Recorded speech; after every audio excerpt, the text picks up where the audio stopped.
Alors, qu'est-ce qui a été le plus difficile lors de ton inscription à l'université? Toutes les démarches sont difficiles, mais la plus difficile, c'est la période quand on est en train d'attendre la réponse de Mhm. l'université. Après, on doit chercher tous les papiers nécessaires pour le visa. Après, c'est vraiment stressant la période du visa, puisqu'on doit attendre la réponse du consulat.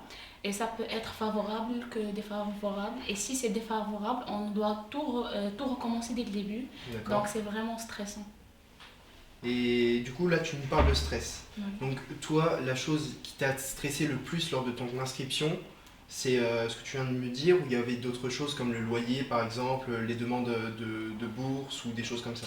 Le côté financier Oui. et en même temps le logement, parce que dans le dossier pour le consulat, il insiste sur le côté logement et le côté financier. Donc tu peux avoir un refus et tu ne sais pas même pas pourquoi. Même s'il D'accord. te donne une fiche où il y a pourquoi ils ont refusé ton visa, mais parfois, même si tu reformules et tu refais tout, tu peux avoir un autre refus. C'est vraiment stressant, c'est vraiment difficile. D'accord. Et pourquoi avoir choisi, pardon, Charleville-Mézières? C'était pour la formation. Mhm. Après, c'est plus près de Paris, donc un peu c'est le meilleur choix, on peut dire ça comme ça. D'accord. Et tu fais quelle formation ici?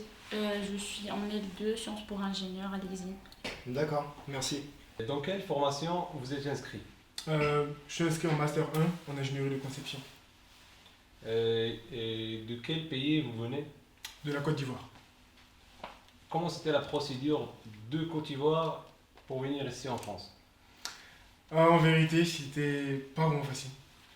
Surtout la phase d'attente.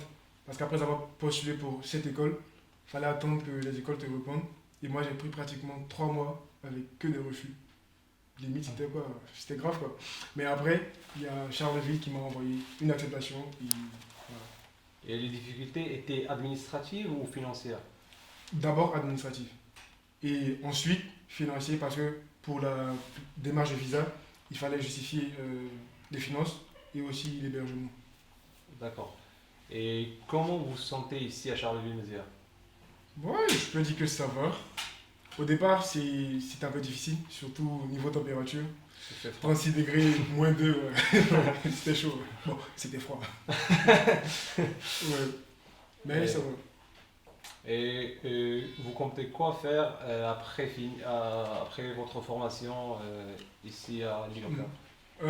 Après ma formation, j'aimerais bien travailler, euh, genre 5 ans, et acquérir l'expérience nécessaire et pouvoir monter ma propre boîte après. D'accord. Et au niveau de bourse, comment vous financez votre étude? Bon, déjà, moi, j'ai pas de bourse. Et principalement, en tant qu'étudiant étranger, Hmm. je dois passer 1 an d'abord en France, 1 an de résidence, et après pouvoir demander une bourse. Donc, pendant ce Bon, temps, du je coup, peux dire ma propre hmm. charge. Est-ce que ça a été facile pour toi d'abandonner ton pays et partir à un autre? Non, pas du tout. T'as pas trouvé qu'il y a des étapes qui sont dures? Bah si, c'est normal quand tu quittes ton pays, c'est genre sortir d'une zone de confort et se lancer dans une aventure inconnue. C'est jamais facile. Du coup, vous avez pas trouvé des difficultés à vous intégrer en France? Bah, je dirais difficulté, oui, mais qui ne tue pas. En vrai, c'est s'ouvrir à l'aventure, comme je dis. C'est quoi comme difficulté que vous avez trouvées? Bah, primo, le climat. Et je dirais la culture aussi, parce que la culture en Europe n'est pas la même qu'africaine, mais on s'y fait rapidement. Que comptez-vous faire après avoir terminé vos études en France? Bah, ça dépend de terminer mes études dans quel contexte. Et la formation que tu as choisie, que tu suis? Je poursuivrai une deuxième formation, un master. D'accord. Et après, vous pensez rester en France ou partir vers votre pays? Non, je vais rentrer dans mon pays pour mettre en application ce que j'ai appris ici. D'accord. Et est-ce que c'est toi-même qui finance tes études ou vous avez des bourses? Non, je n'ai pas de bourse et je finance mes études seul. D'accord. Et vous avez trouvé des difficultés à vous intégrer en France? Non. C'est quoi les conseils que vous voulez donner aux étudiants qui souhaitent se réorienter vers la France? Des étudiants étrangers? Bah, comme premier conseil, je dirais la France en soi est un pays qui offre beaucoup d'opportunités aux étudiants à l'étranger. Et tout va du plan d'études qui se sont fixés en quelque sorte. D'accord, merci. Selon toi, c'est quoi le conseil que tu donnerais aux étudiants qui souhaitent se réorienter vers la France? Il faut réfléchir très bien dans le côté du choix de la formation, la ville, et surtout la formation, parce que comme moi par exemple, personnellement, j'ai regretté de choisir cette formation parce que je ne me sentais pas à l'aise et c'est pas ce que je voulais faire dès le début. D'accord. Donc il faut prendre son temps pour réfléchir, pour choisir, pour ne pas regretter et commencer à chercher à nouveau et vouloir changer. D'accord. Tu voulais changer pour quelle formation? Je veux informatique. Informatique. Oui. D'accord. C'est quoi le conseil que tu veux le donner à tous les étudiants étrangers qui viennent en France? Alors, déjà, j'aimerais leur dire que la France est un pays qui offre beaucoup d'opportunités.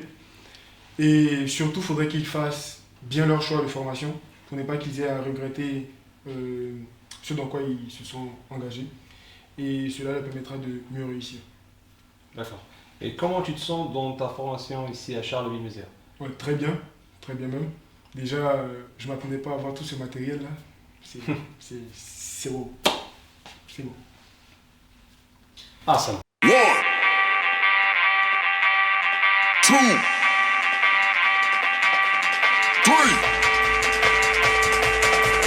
1, 2, 3.